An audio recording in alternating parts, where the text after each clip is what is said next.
was a witch hunt. There was never a proper predicate for launching the investigation. And you know how we know that, Ainsley? They told us.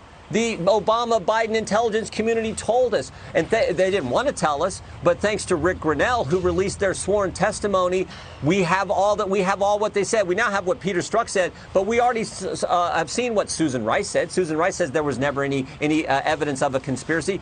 Jim Clapper said, I never saw evidence of any collusion between the Trump campaign and Russia. You can't say it any plainer. So they didn't want us to know that, but thanks to Rick Grinnell, who released their testimony, we know there was never a proper basis for this. And guess who was the first one to kind of point this out? It was the Attorney General when a little over a year ago, he said, I think spying took place and I'm going to get to the bottom of it. And that's why the Democrats have been out to get Bill Barr ever since. So we're going to get to the bottom of it. And let's hope John Durham has some indictments coming real soon. That's what I want to ask you about, Congressman, because, you know, we've got Lindsey Graham who's going to hold hearings, but Durham's investigation has criminal prosecution power.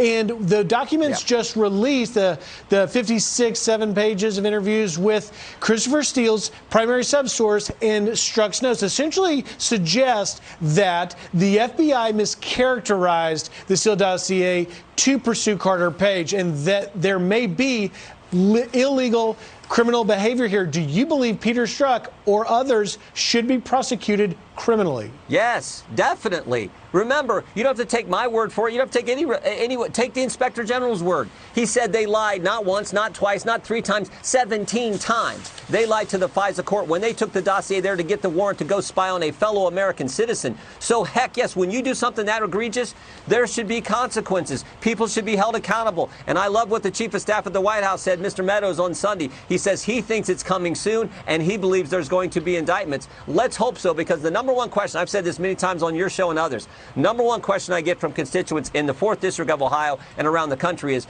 Jim, when is someone going to jail? Because they are sick of the double standard. They're sick of certain people getting away with things like if your name is Comey, McCabe, Baker, Strzok, Page, Clinton. They're sick of that. They want the same standard, equal treatment under the law.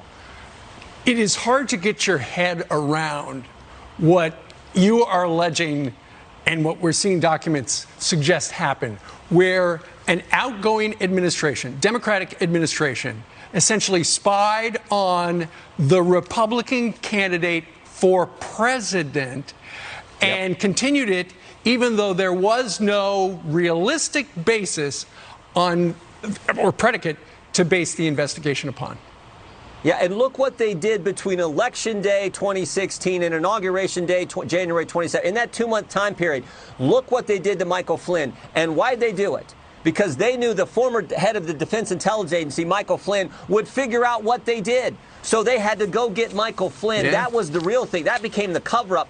Get Michael Flynn because he's going to figure it out. He's going to be the new national security advisor to President Trump. So in that 2-month time period, what did they do? 38 people. 49 separate times unmasked Michael Flynn's name. They set him up. We know they set him up because Bill Priestep said, what's our goal? To get him to lie so we can fire him or prosecute him? They did it all. They went after a 3-star general to cover up the fact that there was never a proper predicate to start the whole darn investigation in the first place. And if you want to know why people are mad, why the president's been upset about this, just look at that fact pattern. That is scary. And if someone's not held accountable for that, that is as wrong as that is just flat out wrong. So that's what Americans want. They want someone held accountable for the fact that what they did to Michael Flynn to cover up the fact that there was never a basis for starting the investigation in the first place. Well, hopefully